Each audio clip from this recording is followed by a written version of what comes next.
a Green 19 podcast story by Thomas Strobush. Please enjoy. The Blue Lantern wasn't the nicest bar in town, but it was theirs. Thomas and James had been coming there for years. Cheap beer, decent wings, and a bartender who always remembered your order. Thursday night was no different. The place smelled of fried food and wood polish, the kind of scent that clung to your clothes after a while. Darts clicked in the corner, the jukebox cycled through a mix of rock and blues, and the sound of the light chatter filled the air. They sat at their usual table by the wall. Thomas was nursing a lager. James was working through his second basket of fries. Rick, the bartender, cracked jokes with a couple of regulars at the counter. Everything felt right. But then, just after 10:30, the first thing odd happened.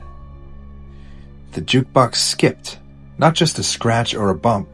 It jumped from one song to another, like someone was flipping through stations on a broken radio. No one seemed to notice except Thomas. "Weird," he muttered. James shrugged. "Old machine, man."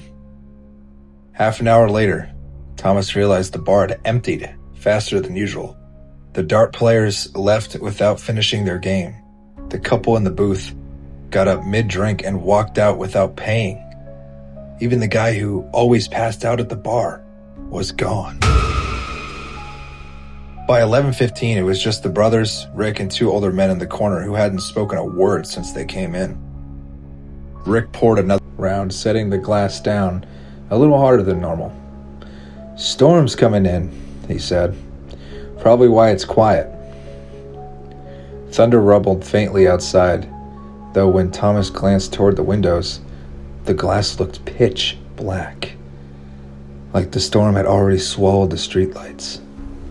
A few minutes later, one of them in the corner stood up. He was tall with a hooded jacket.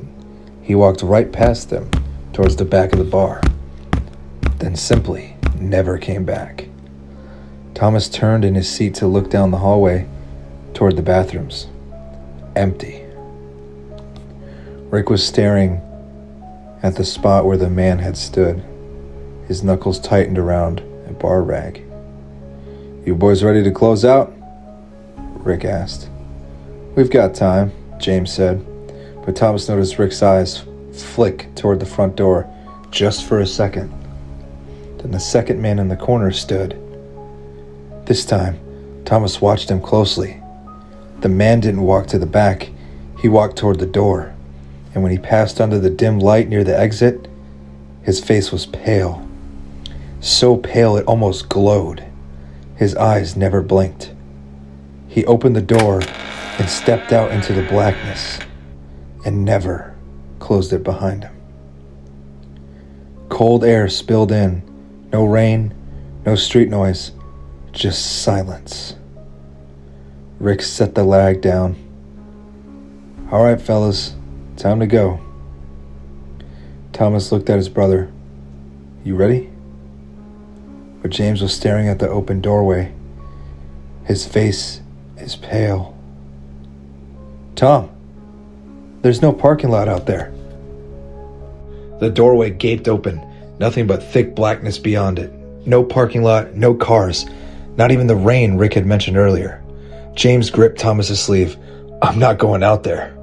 They turned back toward the bar, but the layout had changed. The Blue Lantern was longer now. Stools stretched farther down, the bar counter vanishing into shadow. The lights above flickered like they were struggling to stay on. "Rick?" Thomas called out. No answer. Rick's rag was still on the counter, wet with something darker than beer.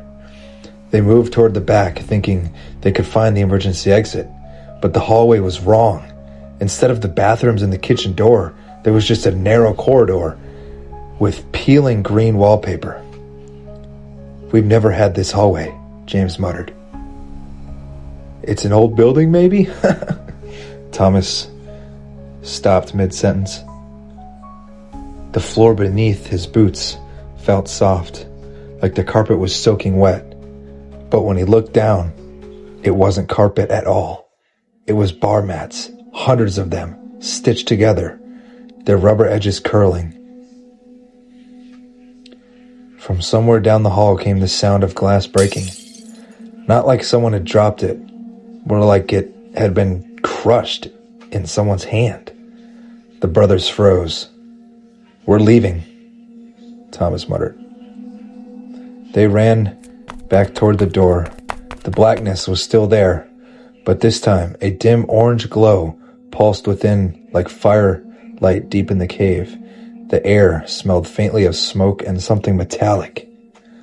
And then the hooded man from earlier stepped into the doorway.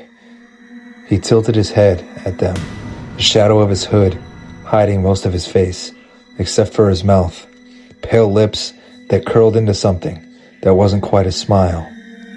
"Closing time," he said. The emergency light above the door clicked off, and the blue lantern went completely dark. This has been the Green 19 podcast. I hope you enjoyed the story. Subscribe for part 2. Later.